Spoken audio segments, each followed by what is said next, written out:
बस यही सवाल है हमारा कि जब निर्भया का कांड हुआ था तो अगले दिन पूरी दिल्ली सड़क पे उतर आई थी। हर अभिनेता कैंडल लेके मार्च कर रहा था। तो आज क्यों नहीं वो दिख रहे हैं? क्यों हमारे फेसबुक अकाउंट्स पे सिर्फ हमारे जो डॉक्टर साथी हैं वो प्रोटेस्ट कर रहे हैं? क्यों नहीं हमारे नॉन मेडिकल फ्रेंड्स और फैमिली मेंबर्स इसको गंभीरता से ले रहे हैं? आज कितने लखनऊ के लोग ऐसे हैं जो हमारे साथ इस मुहिम में जुड़े हैं? गिनिए यहाँ पे कितने लोग हैं डॉक्टर्स के अलावा? शायद ही कोई। पर क्या ये केस 12 साल पहले हुआ था? निर्भया को इसलिए न्याय मिला क्योंकि पूरा देश उसके साथ खड़ा हुआ।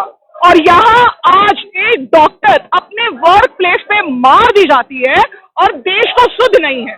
देश को इसकी ज्यादा चिंता है कि बांग्लादेश में क्या हो रहा है। देश को इस चीज की सुध नहीं है कि अपने देश की बेटियों के साथ क्या हो रहा है। हमारी आजादी किस मामले की है? 50% आजादी तो हमारी है ही नहीं, क्योंकि आपकी 50% पॉपुलेशन आज भी सड़क पे नहीं उतरेगी 10 बजे के बाद। हो सकता है सारे डॉक्टर्स अभी घर लौट जाए, सिर्फ आ रहे मेल कॉलिंग्स यहाँ प्रदर्शन करते बचे, क्योंकि हर लेडी डॉक्टर को चिंता होगी कि क्या मैं यहाँ पे 10 बजे रात में प्रदर्शन करने में सेफ हूँ। तो हमारी आजादी तो मिली ही नहीं हमें। कहाँ है हमारी आजादी?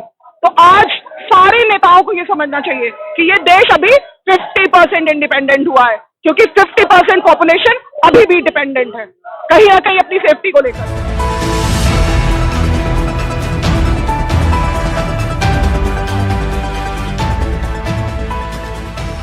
भारत में सभी मेडिकल कॉलेज यूनिवर्सिटीज में स्टूडेंट्स जो है पूरी तरह से आंदोलन कर रहे हैं और वो अपनी सिक्योरिटी की मांग कर रहे हैं। वो चीफ जस्टिस ऑफ इंडिया हो या भारत के प्रधानमंत्री हो, सभी से अपील कर रहे हैं कि आप लोग हमारी सुरक्षा के लिए कोई ऐसा कानून बनाइए जिससे हमें सुरक्षा मुहैया हो। इस पे क्या? देखिए, ऐसा है, आपने बड़ा इंपॉर्टेंट सवाल पूछा। मैंने अभी अपना एक वीडियो रिकॉर्ड कराया है, राइट ऑफ प्राइवेट डिफेंस पर।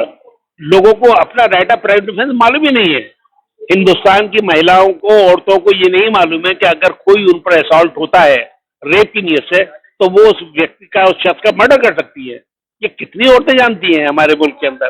तो इसलिए कानून की अवेयरनेस कम है। अच्छा, उस औरत को ये हक नहीं है मारने का, बल्कि कोई भी आदमी जो देख रहा हो, ये जुल्म होते देख रहा हो, किसी औरत का रेप हो रहा है, हो सकता है, अगर अटेम्प्ट होता है तो वो आदमी भी उस औरत की हिफाजत में उसका मर्डर कर सकता है, उसे मार सकता है, उसे किल कर सकता है। ये कितने लोगों को मालूम है? लोगों को मालूम ही नहीं। इसलिए मैंने सबसे पहला program right of private defence दिया है, ताकि यहाँ के कमजोर लोगों को मालूम हो। आप देखिए, मॉब लिंचिंग हो जाती है। मॉब लिंचिंग में भी आप अपने बचाव में, अपनी दफा में उन मुलजिमों को मार सकते हैं, जान से मार सकते हैं। अगर ऐसा लोगों को मालूम हो जाए तो मॉब लिंचिंग बंद हो जाएगी। अगर ऐसा महिलाओं को मालूम हो जाए, अपने साथ चाकू रखें, कोई भी अपने डिफेंस को रखें। वर्क नौकरी करने जाती है हमारी बहनें, हमारी माएँ, तो वो उनके पास एक चाकू रहे, और अगर कोई असॉल्ट करता है तो उसको वो जान ले सकती है। अगर खाली मोलेस्ट करती है तो मामूली चोट पहुंचा के अपना बच सकती है। अगर ऐसा होगा तो चीजें सही हो जाएंगी। लोगों की अवेयरनेस कम है, सोसाइटी कॉन्शियस नहीं है अपने राइट्स के लिए। राइट्स के लिए कॉन्शियस होना बहुत जरूरी है। मैं आपको बता रहा हूँ, वर्क प्लेस पे आज औरतें हमारे यहाँ की रात में भी काम करती हैं, दिन में भी काम करती हैं, और डॉक्टर्स जो कर रहे हैं प्रोटेस्ट, मैं समझता हूँ कि हर डॉक्टर को तो एक सिपाही नहीं दिया जा सकता, ना पुलिस वाले हर जगह बैठा ले जा सकते हैं। Self defence is the main defence. Her doctor को समझना चाहिए कि अगर उस पर कोई अटैक होता है तो वो उसके हिसाब से अपना दफा कर सकता है। आपने ऐसा मेरा इंटरव्यू लिया, और मैं चाहता हूँ कि ये इंटरव्यू, ये नॉलेज सबको इम्पार्ट हो।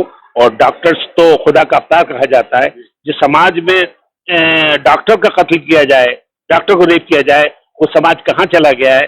ये बात बहुत ही सोचने का विषय है।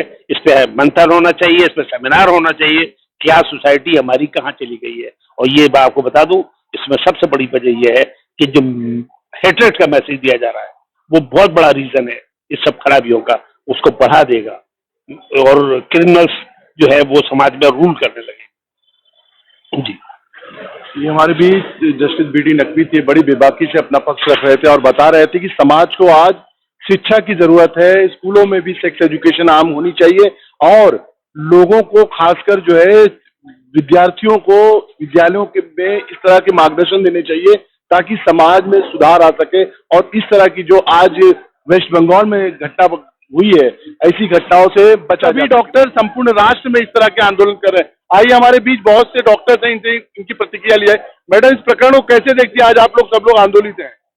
हम लोग बहुत ही शर्मनाक घटना है और इसकी जितनी भी निंदा की जाए उतना कम है। एक देश की बेटी जो सेवा करने निकली और 24 घंटे 36 घंटे ड्यूटी कर रही है उसी के अस्पताल में, उसके साथ ये दरिंदगी हुई और एक नहीं कई लोग उसमें इन्वॉल्व हैं, हाई अथॉरिटीज भी इन्वॉल्व हैं। और बंगाल सरकार के लिए तो शेम कि जिस तरीके से वेस्ट बंगाल की कि जिस तरीके से उन्होंने साक्ष्य भी मिटाने की कोशिश करी और जिस तरीके से इंक्वायरी की, सच अ बैड अफेयर। और इतनी शर्मनाक है कि बता नहीं सकते। हम लोग बहुत ज्यादा आक्रोशित हैं और हम बार बार यही बात कहना चाहते हैं कि इस देश में डॉक्टरों की इतनी कमी है। अगर इसी तरीके से आप लोग डॉक्टर्स ट्रीट करेंगे तो एक दिन ये देश तरसेगा अच्छे डॉक्टर्स के लिए। कोई नहीं रुकेगा इस देश में। अपने बच्चे ही डॉक्टर बनने में भाग रहे हैं। कोई नहीं चाहता हमारे इनके बच्चे, हमारे बच्चे, इनके बच्चे, कोई भी तैयार नहीं है। They are all in different line just because doctors के लिए कोई भी सेफ्टी नहीं है, कोई रिस्पेक्ट अब नहीं रह गई, कोई उनको सुविधाएं नहीं दी जाती हैं। उनके लिए प्रॉपर साइड रूम नहीं होता है जहाँ वो रेस्ट कर ले, प्रॉपर वॉशरूम नहीं होता है और उनके लिए कोई खाने पीने का कुछ नहीं होता है। हम लोग 12-12 घंटे खाली पेट ड्यूटी कर करके किस तरह निकल के यहाँ तक जिंदा बचे हैं। चैनल के साथ जुड़ने के लिए सब्सक्राइब करें और बेल नोटिफिकेशन दबाना ना भूलें।